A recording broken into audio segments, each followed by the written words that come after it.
Hello दोस्तों, एक बार फिर से आप सभी का हमारे स्मॉल लर्निंग पॉइंट में स्वागत है दोस्तों। जी हाँ दोस्तों, अगर आप हमारे चैनल पर नए हैं तो जल्दी से हमारे इस चैनल को करें सब्सक्राइब, साथ में करें बेल आइकन को प्रेस, जिससे आप सभी को सारे हमारे न्यू वीडियो के नोटिफिकेशन सबसे पहले मिलते रहें। दोस्तों आज यहाँ पढ़ने वाले हैं लेसन 2 प्रोज का, वो है हमारा आ लेटर टू गॉड, भगवान को एक पत्र। इसके लेखक हैं जीएल्स फ्यून्स, आप लोग यहाँ देख सकते हैं दोस्तों। तो चलिए दोस्तों, हम इसे स्टार्ट करने से पहले आप लोग को बताना चाहते हैं इसका जो लॉन्ग क्वेश्चन आंसर था, आप लोग डिस्क्रिप्शन बॉक्स में उसका लिंक पा जाएंगे। दोस्तों आप हमारे प्लेलिस्ट में जाकर चेक कर सकते हैं, आपको सारे चैप्टर लेसन 1 का भी उसमें आपको वीडियो मिल जाएगा। तो चलिए बिना टाइम को वेस्ट किए हुए ये वीडियो हम स्टार्ट करते हैं। यहाँ आज हम लोग देखने वाले हैं short answer type question and their answers, यानी कि हम शॉर्ट आंसर्स टाइप क्वेश्चंस को देखने वाले हैं दोस्तों। और यहाँ जो इसका जो आंसर देना है वो 25 वर्ड में देना है, आप लोग यहाँ देख सकते हैं। देखिए दोस्तों, ये 25 वर्ड में देना है आप लोग को इसका आंसर। तो चलिए दोस्तों, अब नीचे पहला हम क्वेश्चन देखने ही वाले हैं कि पहला क्वेश्चन हमारा इस क्वेश्चन में क्या कहा गया है। तो फर्स्ट क्वेश्चन आप लोग देख सकते हैं दोस्तों, इसमें कहा गया है फर्स्ट क्वेश्चन में where was the house situated. तो ये जो है इसका अर्थ है मकान कहाँ स्थित था। तो इसका आंसर होगा दोस्तों, answer the house was situated on the crest of low hill, it was only one the entire valley. तो इसका जो हिंदी में मीनिंग होगा वो है मकान एक निचली पहाड़ी की चोटी पर स्थित था या पूरी घाटी में केवल एक ही था। अब क्वेश्चन नंबर हम लोग 2 देखने वाले हैं। क्वेश्चन नंबर 2 क्या है हमारा, दिया गया है इसमें who was the owner of the house and the fields. मकान तथा खेतों का मालिक कौन था। ओनर मतलब उसका मालिक कौन था। तो इसका आंसर हम लोग देखेंगे यहाँ। देखिए, Lencho was owner of the house and the field. यहाँ कहा गया है मकान तथा खेतों का मालिक लेंचो था। फिर ही न्यू हिज फील्ड्स इंस्टिमेटली। तो इसका मीनिंग है वह अपने खेतों को अच्छी तरह से जानता था। दोस्तों अब क्वेश्चन नंबर हम लोग 3 देखने वाले हैं कि 3 हमारा क्वेश्चन क्या है। यहाँ आप लोग देखिए, 3rd क्वेश्चन आपका है How did Lencho feel when it began to rain? जब पानी बरसने लगा तब लेंचो ने किस प्रकार महसूस किया। ये क्वेश्चन दोस्तों आपका 2019 में पूछा गया है। तो ये क्वेश्चन को ज़्यादा ध्यान से आप लोग देखिए, और जितने भी मैं क्वेश्चन आपको बता रही हूँ एक भी क्वेश्चन छोड़कर भी नहीं बताऊंगी, सारे क्वेश्चन आपको बताऊंगी। और जो क्वेश्चन ये आंसर है इसका, तो आप लोग इससे कॉपी में नोट्स करते चलिए, जिससे आप लोग को याद करने में आसानी होगी। तो चलिए इसका आंसर हम लोग देखेंगे। How did Lencho feel when it began to rain. जब पानी बरसने लगा तब लेंचो ने किस प्रकार महसूस किया। तो इसका मीनिंग तो हम आप लोग को बता दिए हैं। इसका अब आंसर हम लोग देखने वाले हैं कि आंसर क्या है। तो आंसर इसका है, यहाँ से देखिए, When it began to rain, Lencho went out for the pleasure of feeling the rain on his body। इसका आप लोग को इसका मीनिंग है जब पानी बरसने लगा लेंचो वर्षा के सुख को अपने शरीर पर अनुभव करने के लिए बाहर चला गया। फिर दिया गया he fields needed some rain so he was very happy. उसके खेतों को कुछ पानी की आवश्यकता थी, इसलिए वह बहुत प्रसन्न था, बहुत ही खुश था। अब नेक्स्ट क्वेश्चन 4 देखेंगे कि नेक्स्ट क्वेश्चन 4 हमारा क्या है। नेक्स्ट क्वेश्चन 4 आपका देख सकते हैं। बट दोस्तों आई होप यह वीडियो आपको बहुत पसंद आ रहा होगा, तो जल्दी से इस वीडियो को लाइक करें, अपने दोस्तों में से शेयर करें। तो क्वेश्चन नंबर 4 हम लोग देखेंगे, यहाँ है why does the person call the rain drops new coins. वह व्यक्ति वर्षा की बूंदों को नए सिक्कों क्यों कहता था या क्यों कहता है। वह व्यक्ति वर्षा की बूंदों को नए सिक्के क्यों कहता है? तो इसका चलिए आंसर हम लोग देखेंगे कि आंसर किस प्रकार से। तो इसका आंसर है Lencho calls the rain drops falling from the sky new coins his feels. चलिए यहाँ तक अब इसका हम आपको बता देते हैं मीनिंग क्या है। लेंचो आकाश से गिरती हुई पानी की बूंदों को नए सिक्के कहता है। जो आकाश से पानी गिर रहे हैं उसके जो बूंद है उसे लेंचो क्या कहता है? सिक्के कहता है, नए सिक्के कहता है। फिर दिया गया his fields of ripe corn needed downpour और सोवर रेन। तो इसका यहाँ से मीनिंग है उसके पके हुए अनाज वाले खेतों को हल्की बारिश अथवा बौछार की आवश्यकता थी। फिर rain drops would enrich the harvest. पानी की बूंदों से फसलें अच्छी हो जाती हैं। So it was his inner feeling that यहाँ शायद है दोस्तों that the rain drops were new coins. इसलिए यह उसकी आंतरिक भावना थी कि पानी की बूंदे नए सिक्के थे। आंतरिक भावना उसके मन की भावना थी, अंदर की भावना थी कि बारिश के बूंदे नए सिक्के होते हैं या थे। फिर नेक्स्ट क्वेश्चन हमारा यहाँ 4 दिया गया है, 5 दिया गया दोस्तों। 5 क्वेश्चन देखेंगे कि हमारा क्या है। 5 क्वेश्चन है how long did the hail rain. समझे दोस्तों? नहीं समझ पाए? देखिए ओलावृष्टि कितने देर हुई मतलब जो बर्फ गिरा था उसको कितनी देर हुई। तो चलिए देख लेते हैं इसका आंसर यहाँ दोस्तों। इसका आंसर है यहाँ the hail rained for an hour on the house the garden the hill side the corn field on the whole valley. तो यहाँ इसका मीनिंग होगा ओलावृष्टि यानी कि बर्फ 1 घंटे तक मकान, बगीचे, पहाड़ी के ढलान, अनाज के खेत तथा संपूर्ण घाटी पर हुई, मतलब गिरती रही या हुई, इस पे बारिश हुई।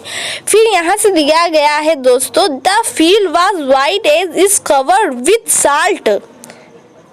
खेत सफेद हो गया था जैसा कि नमक से ढक गया हो। यहाँ क्या कहा गया है? इज कवर्ड विथ साल्ट, तो नमक की तरह ढक गया यानी कि सफेद हो गया हो। फिर देगा not even a leaf remain on the trees due to the hail rain. ओलावृष्टि के कारण पेड़ों पर एक भी पत्ती नहीं बची। ट्रीज यहाँ क्या कहा गया? ट्रीज, तो उस पर एक भी पत्ती नहीं, इतनी भयंकर हुई कि पेड़ों पर एक पत्ती नहीं बची दोस्तों। तो इसका आंसर आप लोगों ने देखा किस प्रकार से, इसका मीनिंग भी आप लोगों ने देखा कि इसका हिंदी में अर्थ क्या है। तो चलिए नेक्स्ट क्वेश्चन 6 देखेंगे हम लोग कि नेक्स्ट क्वेश्चन 6 हमारा क्या है। नेक्स्ट क्वेश्चन 6 है what damage did the hill stone. Torn लिख गया है दोस्तों, यहाँ टोर्न होना चाहिए डू। तो इसका मीनिंग है ओलावृष्टि से क्या नुकसान हुआ। तो आप लोगों ने तो जाना ही कि ओलावृष्टि जब बर्फ गिरती है तो क्या नुकसान होता है, इससे ज़्यादातर किसानों की नुकसान होती है दोस्तों। तो चलिए इसका आंसर हम लोग देखते हैं कि आंसर क्या है। यहाँ दिया गया है the hail storm damage completely the crops in Lencho's field. जो ओलावृष्टि थी वो लेंचो के खेतों की फसलों की पूरी तरह से नष्ट कर दी थी। फिर यहाँ दिया not a single leaf remind on the trees. पेड़ों पर एक भी पत्ती नहीं बची, ये भी एक कारण हुआ। उसके मतलब जो फसल थे उसको भी नष्ट हुई, पेड़ों पर एक पत्ती भी नहीं बची। फिर दिया गया है यहाँ से the flowers too had fallen from the plants. पेड़ों पर एक भी पत्ती नहीं बची, ये तो हो गया। पौधों से फूल भी गिर गए। Now everything was finished and lost. अब हर वस्तु समाप्त तथा नष्ट हो चुकी थी। यही इस क्वेश्चन में पूछा गया था कि ओलावृष्टि से क्या क्या नुकसान हुए। तो आप लोगों ने को हमने बताया कि फसलों का नुकसान हुआ, फिर यहाँ आपको बताया कि पेड़ों से पत्ते गिर गए, फूल भी गिर गए और हर वस्तुएं समाप्त हो गई और नष्ट हो चुकी। अब नेक्स्ट क्वेश्चन देखेंगे दोस्तों। हमारे नेक्स्ट क्वेश्चन क्या है? लेंचो ने भगवान को क्या लिखा? लेंचो ने भगवान को क्या लिखा था पत्र में? चलिए देख लेते हैं आंसर में हम लोग। तो यहाँ से आप लोग देखिए, Lencho wrote to God, if you do not help me my family and I will go hungry this year. यहाँ इसका मीनिंग है, लेंचो ने भगवान को लिखा, यदि आप मेरी सहायता नहीं करेंगे तो इस वर्ष में तथा मेरा परिवार भूखो रहेगा। फिर यहाँ से दिया, I need 100 pieces in order to sow my fields again and to live until the crop comes। इसका मीनिंग यहाँ हिंदी में होगा, मुझे अपने खेतों में पुनः बीज बोने तथा फसल के आने तक जीवित रहने के लिए 100 पीसों की आवश्यकता है। यहाँ पैसे की बात है, जैसे हमारे लोग के यहाँ रुपए चलते हैं, वैसे वहाँ पीसेस चलते हैं। जहाँ का ये बात है, तो दे दीजिए दोस्तों यहाँ क्वेश्चन नंबर 8वां हम लोग देखने वाले हैं कि 8वां क्या है। तो देखिए 8 हमारा है, why did the post master laugh at Lencho letter. यहाँ कहा गया लेंचो ने जो पत्र लिखा उस पर डाकपाल क्यों हंसा। तो चलिए इसका हम लोग आंसर देख लेते हैं दोस्तों। तो इसका आंसर आप लोग यहाँ देख सकते हैं, the post master was kind, genius and fun loving on reading Lencho's letter. He laughed heartily because it was written to God. तो यहाँ दिया गया है, डाकपाल दयालु, उदार तथा हंसमुख था। लेंचो के पत्र को पढ़कर वह खूब हंसा क्योंकि पत्र को लिखा गया था भगवान को। फिर यहाँ दिया गया, at last he decided to reply to the letter merely to shake Lencho's faith in God।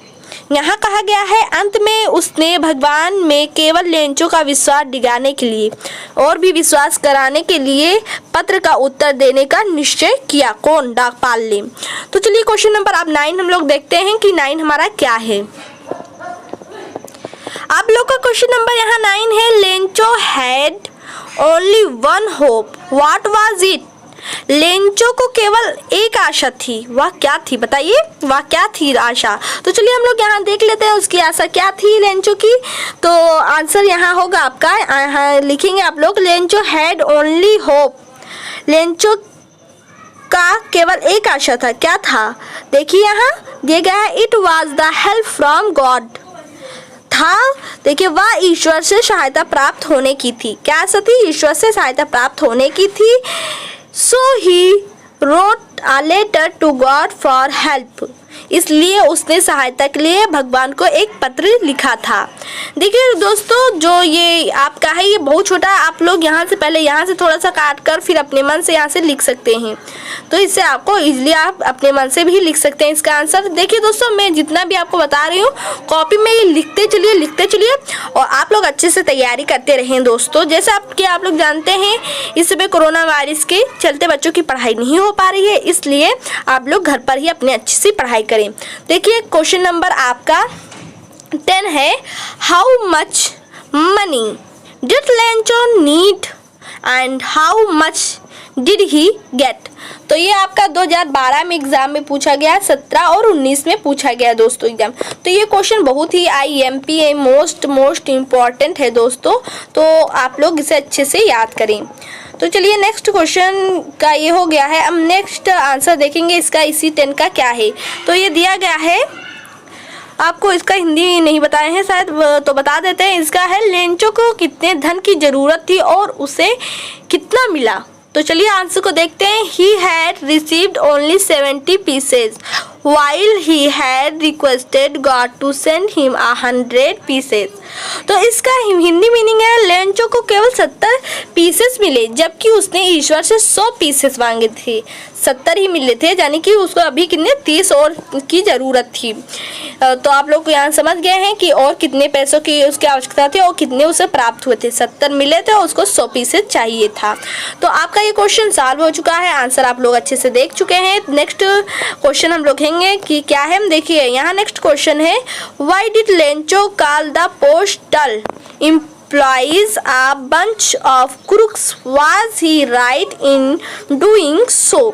तो इसका हिंदी मीनिंग है लेंचो डाक कर्मियों को झूठा का पुलिंदा क्यों कहा।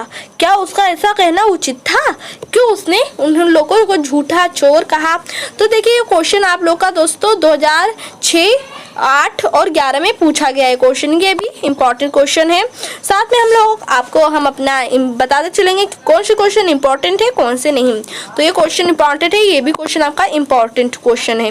तो दोस्तों चलिए इसका हम लोग आंसर देखेंगे। तो चलिए इसका हिंदी तो आप लोग को बता देते हैं। इसका हिंदी का लेंचो डाक कर्मियों को झूठा का पुलिंदा क्यों कहा और उसका क्या कहने का उचित था। ये आंसर उसका उचित था। तो चलिए इसका आंसर देखेंगे। When Lencho received only 70 pieces instead of 100, he called the postal employees a bunch of crooks he was not right in doing। तो यहाँ देखिए दोस्तों इसका अर्थ है, आपको बताते हैं। जब लेंचो को 100 के बजाय 70 पीसेस ही प्राप्त हुए तो उसने डाक कर्मियों को झूठा का पुलिंदा कहा। उसका ऐसा कहना उचित नहीं था। देखिए कहाँ से आया था वो पैसा, किसने भेजा था? भगवान ने भेजा था। भगवान ने नहीं भेजा था, वो डाकपाल ने भेजा था। मतलब अपने एम्प्लॉयज़ के साथ मिलकर उसने 70 पीसेस ही जुटा पाया। तो इसलिए उसने सोचा चलिए 70 पीसेस ही हम दे देते हैं उसे। पर उसने सोचा, लेंचो ने क्या सोचा? लेंचो ने सोचा भगवान ने भेजा है, जो कि 100 भेजे होंगे, पर उन लोगों ने डाकपाल वहाँ के कर्मचारियों ने हमारा निकाल लिया पैसा। इसलिए उन्होंने लेंचो ने उन लोगों को चोर झूठा पुलिंदा कहा। तो पर ऐसा कहना उचित नहीं था दोस्तों, ये गलत बात है। तो देखिए दोस्तों ये आपका शॉर्ट आंसर अभी और भी है। 19 क्वेश्चन है, आपको इसमें से 11 क्वेश्चन ही पार्ट 1 में हम शॉर्ट क्वेश्चन में आपको सिर्फ 11 क्वेश्चन ही बताएंगे और जो बाकी का क्वेश्चन है वो पार्ट 2 में आपको बताएंगे। तो इतना इसलिए आपको बताएं क्योंकि ज़्यादा आप लोग कंफ्यूज ना हो, ज़्यादा आप पे बर्डन ना पड़े। आप लोग धीरे धीरे से लिखते रहें, अच्छे से यही से याद लिए। और दोस्तों और भी नए वीडियो के साथ मिलेंगे और ये जो पार्ट 2 है जल्दी इसको हम लेकर आएंगे। तब तक के लिए इतना ही। पार्ट 2 को देखने के लिए हमारे चैनल को करें सब्सक्राइब, साथ में करें बेल आइकन को प्रेस, जिससे आप सभी को सारे हमारे न्यू वीडियो के नोटिफिकेशन मिलते रहें। तब तक के लिए इतना ही। Thanks for watching this video.